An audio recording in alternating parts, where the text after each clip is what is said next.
사랑하는 반생 여러분 모두 평안하셨습니까?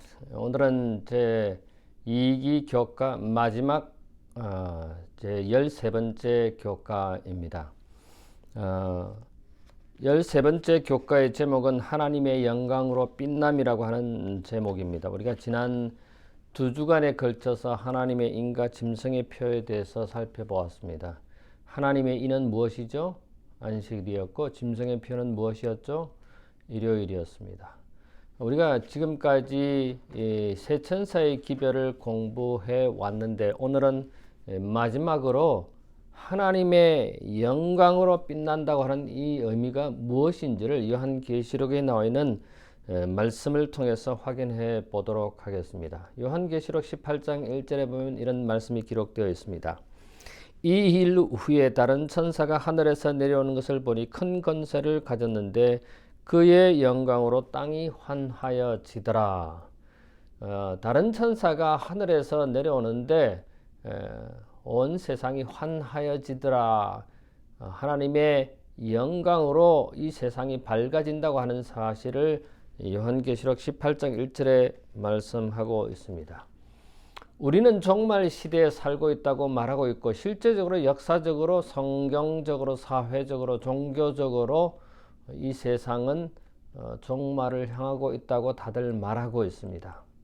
물론 성서적으로도 종말을 가까워지고 있는 시대에 살고 있는 우리, 즉 종말에 살고 있는 우리에게 마지막 사건이 도착할 것인데 그 마지막 사건이 무엇이냐 하는 것입니다. 그 마지막 사건 때 하나님의 백성들은 어떤 삶의 태도, 어떤 신앙적 태도를 가져야 할지 오늘 저희들이 확인해 보려고 합니다. 그래서 요한계시록은 우리에게 그 마지막 시대에 일어날 사건이 무엇인지를 또 중요한 핵심적인 문제들을 우리에게 알려주었습니다. 그것은 짐승과 그의 우상에게 경배하는 사람들과 하늘과 바다와 물들의 근원을 만드신 창조주 하나님을 경배하는 사람들로 확연히 두 무리로 구분되어질 것임을 성경은 우리에게 말하고 있습니다. 그런데 하나님께서는 왜 재림교회를 탄생하게 하셨는가? 이 세상에 많은 교회가 있고 하나님을 믿는 사람들이 있는데 왜 재림교회를 출현시켰을까? 그것은 진리를, 이 기별을 짐승에게 경배하는 사람들과 하나님의 말씀대로 진리대로 따라 살아가는 사람들에게 이 기별을 전파하기 위하여 재림교회를 탄생시킨 것입니다. 그래서 재림교회가 할 수 있는 일은, 재림교회 성도들이 해야 하는 일은 무엇이냐면은 하나님께서 하늘과 땅과 바다와 물들의 근원을 만드신 창조주 하나님을 경배하라고 하는 이 기별을 온 세상에 전파해야 한다고 하는 것입니다.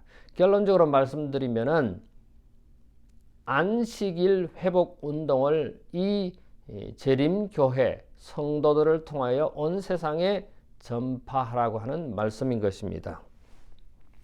그래서 성경은 요한계시록 14장 6절에 영원한 복음이라고 하는 everlasting gospel, 이 영원한 복음을 새 천사를 통해서 온 세상에 전파하도록 우리를 부르셨다고 하는 사실입니다.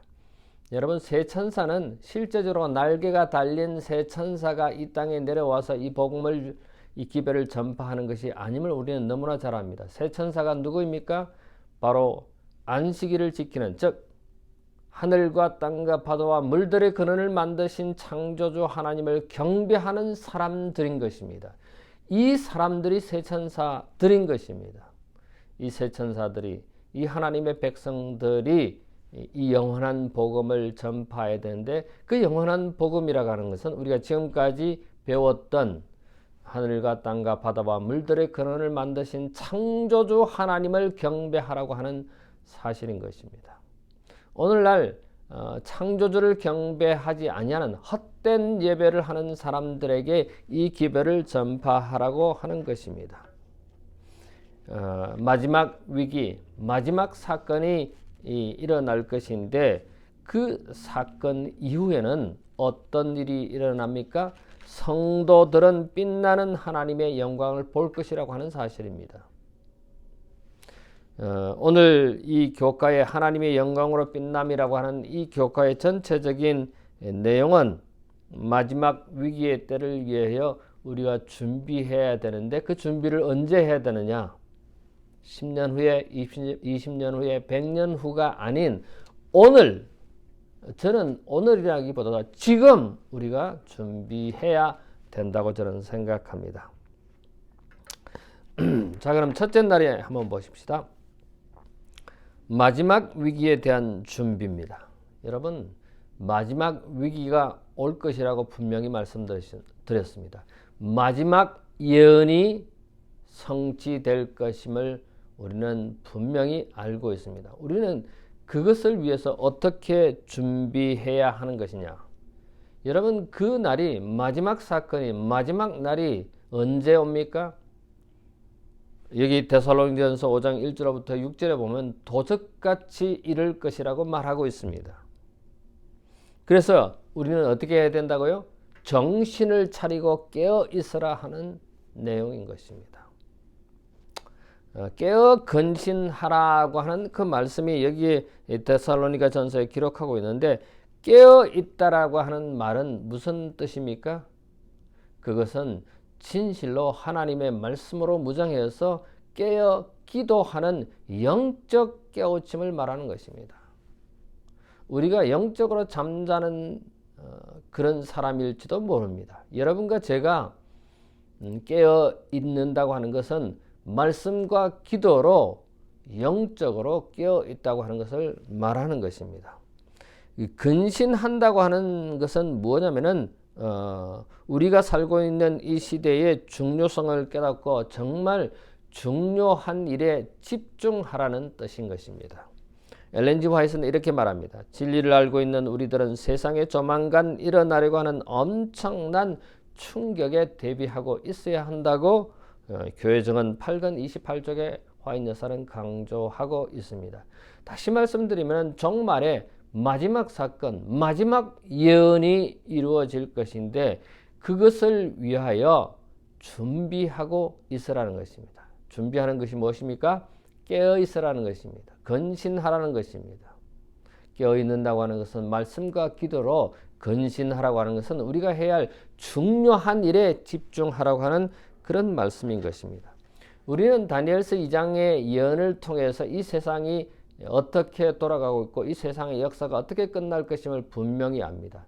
여러분, 다니엘서 2장의 말씀을 통해서 이 세상 역사는 진행되어 왔습니다. 사실적으로 역사적으로 분명히 이루어졌습니다. 그러면 세상의 종말은 어떠하겠습니까? 세상의 종말도 반드시 온다고 하는 사실이고 반드시 이루어진다고 하는 사실을 역사적으로 성경적으로 우리는 다시 확인하게 됩니다. 여러분, 우리는 성경을 통해서 나라의 흥망성쇠를 보아왔습니다. 역사적으로 우리를 이거는 이미 확인했습니다. 그렇다면은 예수님의 재림도 분명히 이 땅에 오실 것이라고 하는 사실입니다. 이 성경은 예수님께서 다시 우리를 데리러 오신다고 하는 사실을 강조하고 있는데 지금까지의 성경의 말씀들이 지금까지의 성경의 예언들이 이루어졌다면 재림도 역시 예수님께서 이 땅에 우리를 데리러 오신다고 하는 사실입니다.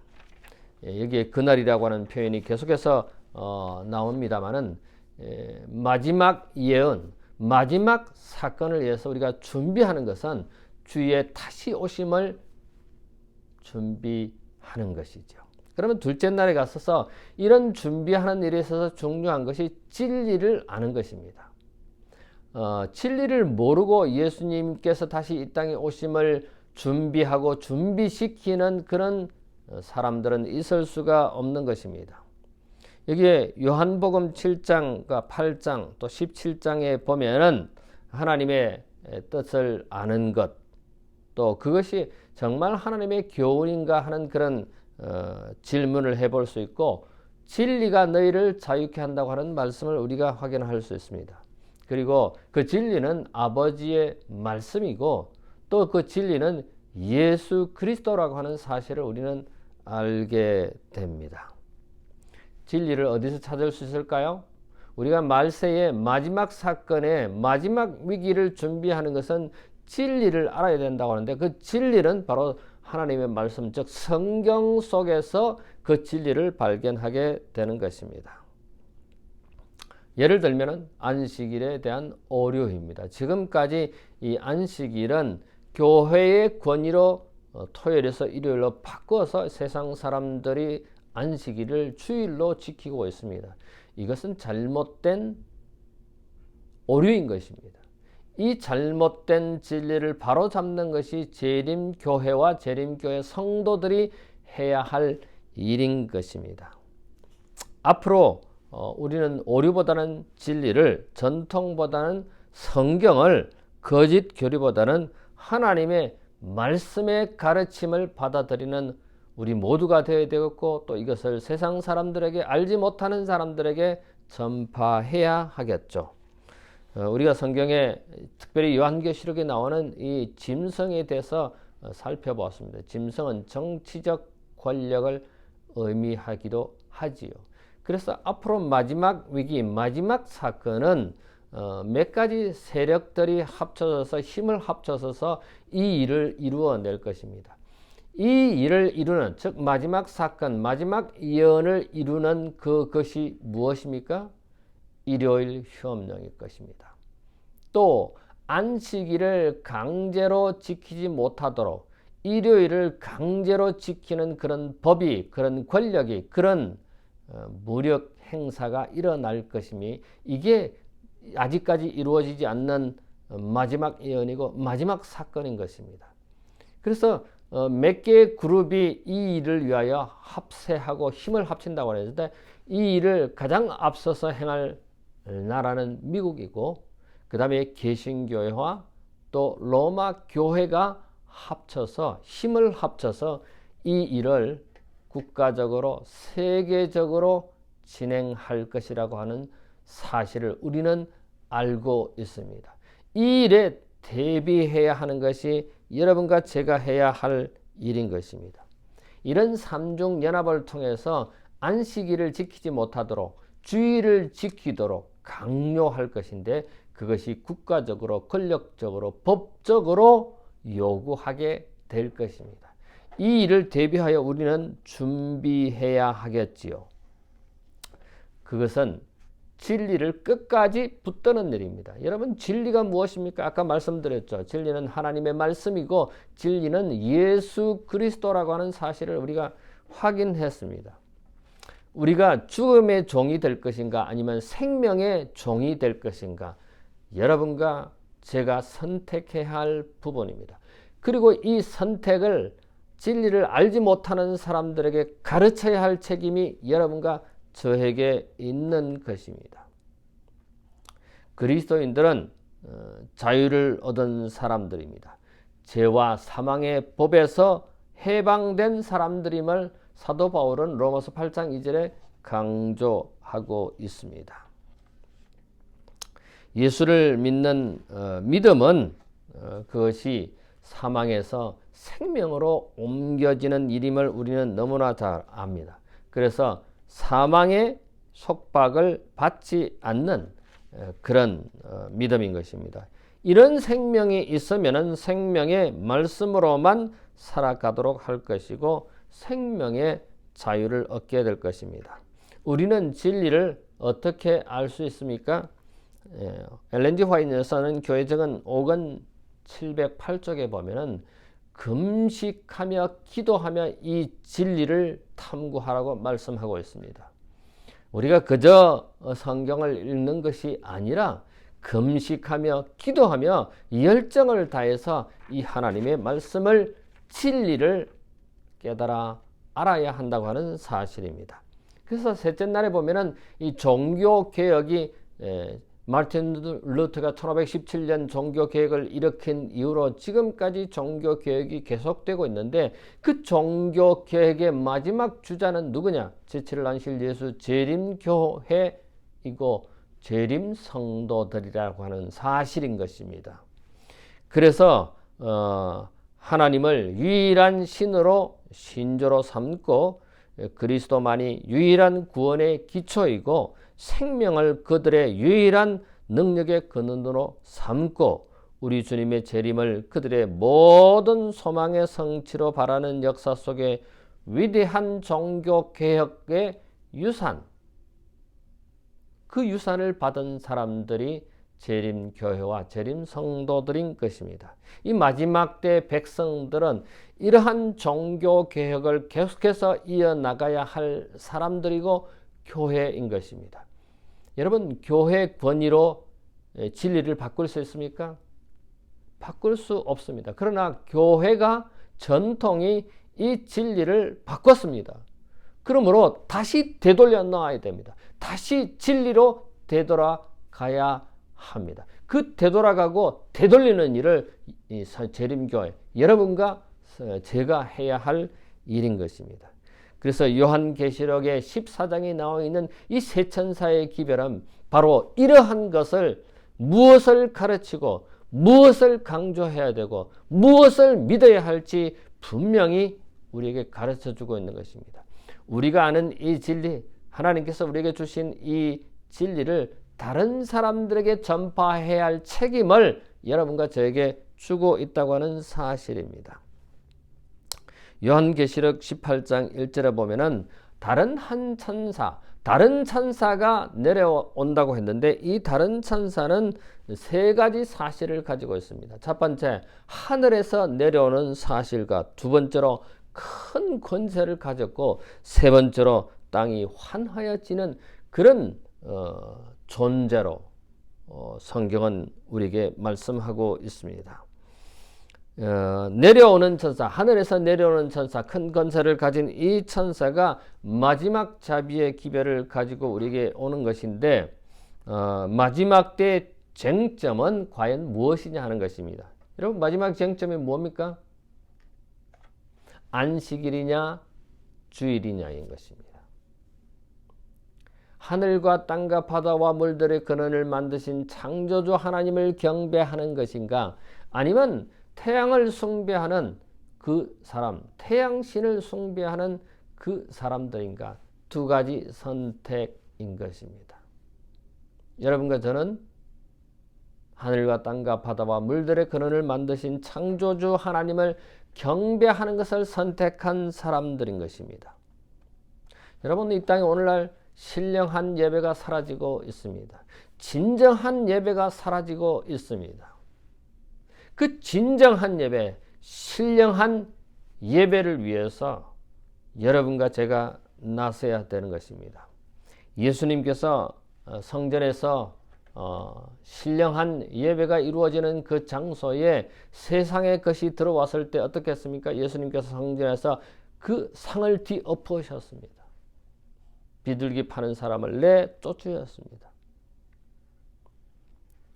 신령한 예배를, 신령한 예배 장소를 확립하기 위해서 예수님께서 그렇게 하셨습니다.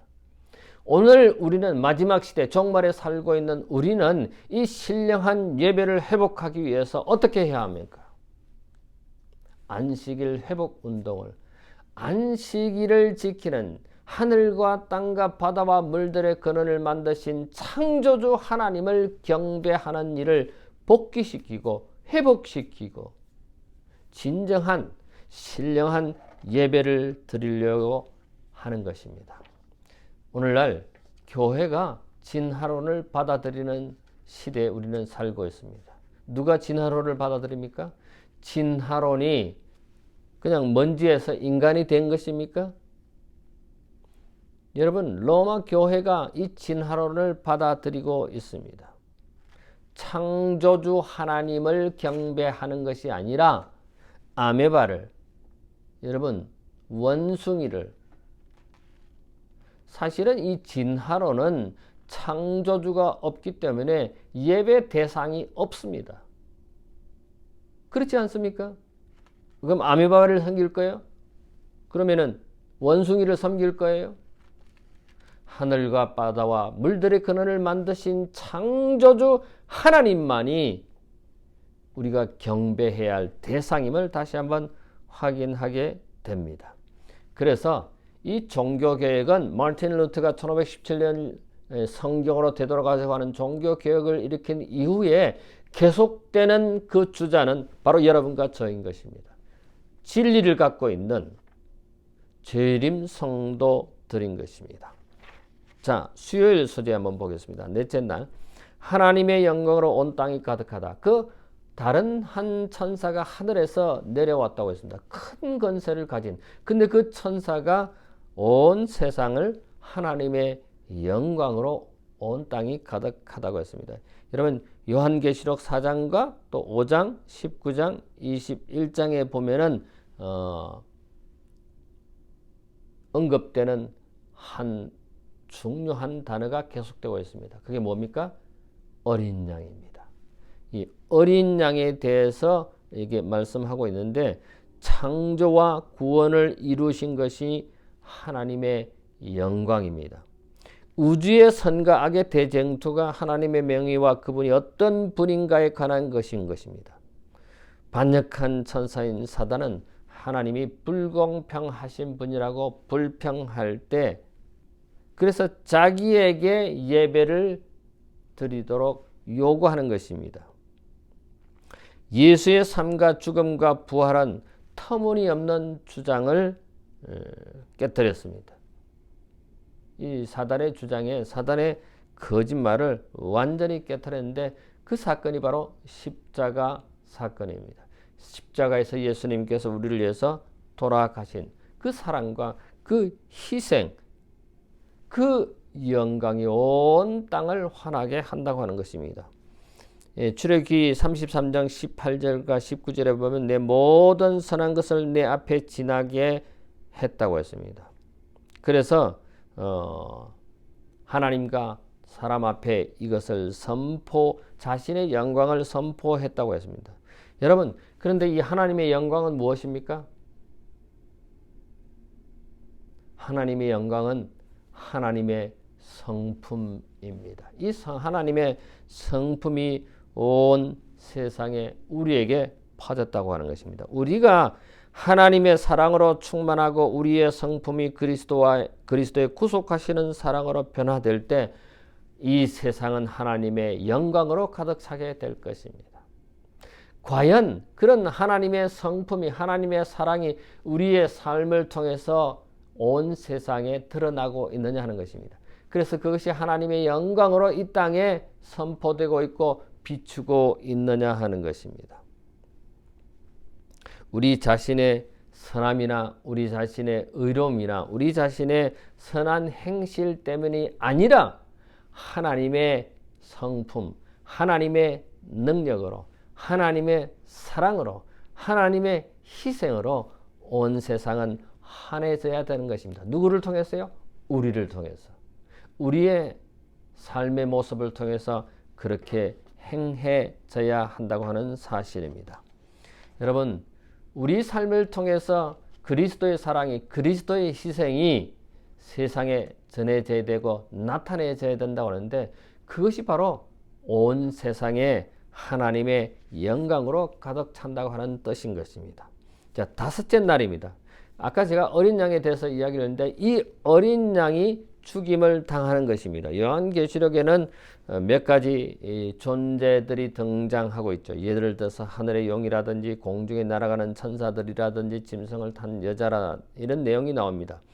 근데 요한계시록 1장 3절의 말씀을 시작하면서 이런 말씀이 기록되어 있습니다. 이 예언의 말씀을 읽는 자와 또 듣는 자와 그 가운데 기록한 것을 지키는 자는 복이 있나니 때가 가까움이라고 했습니다. 그런데 이 요한계시록 전체에 반복해서 등장하는 또 다른 하나의 상징인데, 그 상징이 바로 뭡니까? 어린 양입니다. 이 어린 양. 요한계시록 5장과 7장과 14장과 15장과 19장, 21장, 22장 계속해서 어린 양의 이야기를 하고 있습니다. 하나님의 어린 양은 죽임을 당하신, 그리고 부활하신, 그리고 사망을 이기셨고 우리를 구원하신 어린 양 예수 그리스도라고 하는 사실인 것입니다. 그래서 요한계시록은 예수 그리스도의 계시입니다. 예수 그리스도의 말씀입니다. 예수 그리스도의 희생과 사랑에 대해서, 예수 그리스도의 뜻에 대해서 우리에게 말씀하고 있는 것입니다. 이 죽임을 당한 어린 양이 십자가에 못 박히신 예수 그리스도라고 하는 사실입니다. 그리고 이 성경과 요한계시록과 그리고 세천사 기별의 가장 중요한 부분이 바로 이 어린 양인 것입니다. 예수 그리스도인 것입니다. 죽임을 당한 어린 양, 십자가에 못 박히신 예수님, 우리 죄를 위한 희생 제물, 그분이 우리가 전하는 기별의 초점이 아니라면은 그런 아무 쓸데가 없을 것입니다. 그래서 우리의 모든 삶이, 우리의 모든 전하는 것들이, 우리의 모든 말하는 것들이 예수 그리스도, 즉 어린 양에게 초점이 되어야 할 것입니다. 그래서 앙헬 마뉴엘 로드리게스는 그의 책 70쪽에 이렇게 말하고 있습니다.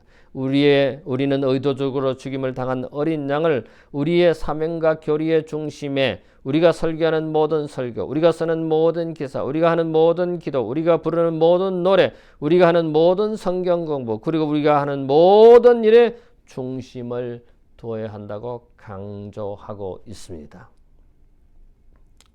여러분, 아담과 하와의 옷은 어린 양의 죽음을 통해서 만들어졌습니다. 우리의 구원은, 우리의 영생은, 우리의 생명은 예수 그리스도, 즉 어린 양의 죽음으로 말미암는 것입니다. 그분의 희생과 그분의 사랑으로 우리가 영생을, 우리가 하늘에 갈 수 있는 것입니다.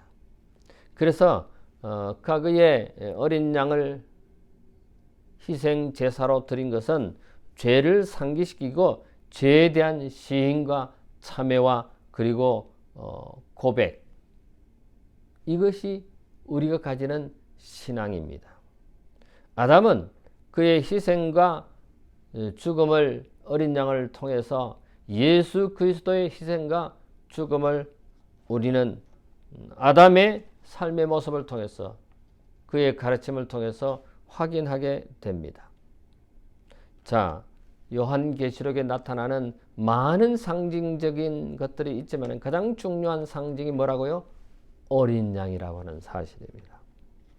그분만이 우리를 재창조하셨고 영생의 생명을 주시는 분이 예수 그리스도, 즉 어린 양입니다. 이 희생 제사가 예수님이 어린 양으로서 죽임을 당하신 것을 예표한다면 우리가 드리는 희생 제사는 뭡니까? 한 가지 예를 든다면 헌물입니다. 헌금입니다. 이 헌금은 어린 양의 죽임을 당하신 것을 예표하는 것입니다.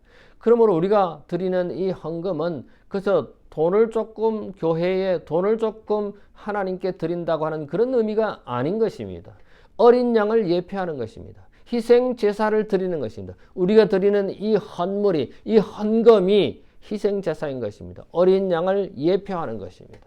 그러므로 우리가 드리는 헌금이, 헌물이, 이 헌금 제도가 아무렇게나 드려지는 것이 아니라고 하는 사실을 우리 모두가 다시 한번 확인하게 됩니다. 자, 마지막 날, 여섯째 날입니다. 하나님의 종들은 거룩한 헌신으로 빛나고 밝은 표정을 얼굴에 짓고 하늘에서 온 기별을 선포하기 하여 이곳저곳으로 분주히 왕래할 것이다. 사단도 또한 거짓 기사를 행하되 심지어 사람들의 눈앞에 불이 하늘에서 내려오게 할 것이다. 하나님의 종들도 기적과 이적을 행할 것인데 사단도 하늘에서 불이 내려오게 한다고 요한계시록 13장 13절에 말씀하고 있습니다. 자, 우리는 이미 씨앗이 이 세상에 뿌려졌고 이 씨앗이 자라서 열매를 맺히게 될 것입니다. 사랑하는 우리 모든 반생 여러분, 우리는 이 땅에 살면서 새 천사로 살아오고 있습니다. 새 천사의 기별이 무엇인지 확인하였습니다. 새 천사의 복음이 해야 할 일이, 책임이 무엇인지를 우리는 확인하게 되었습니다.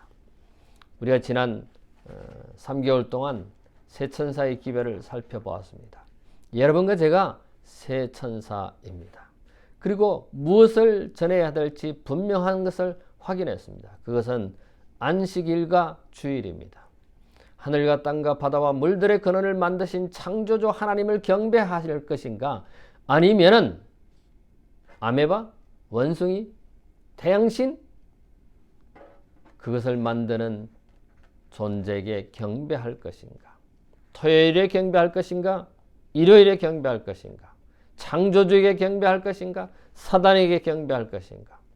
그것이 국가적으로, 법적으로, 사회적으로 온 세계가 그 일에 강요하게 될 때 과연 우리는 어떤 편에 끝까지 서야 될 것인지를 확인했습니다. 자, 우리는 이제 세천사의 기별을 마치고 다음 3개월 동안 성령 하나님에 대해서 공부하게 될 것입니다.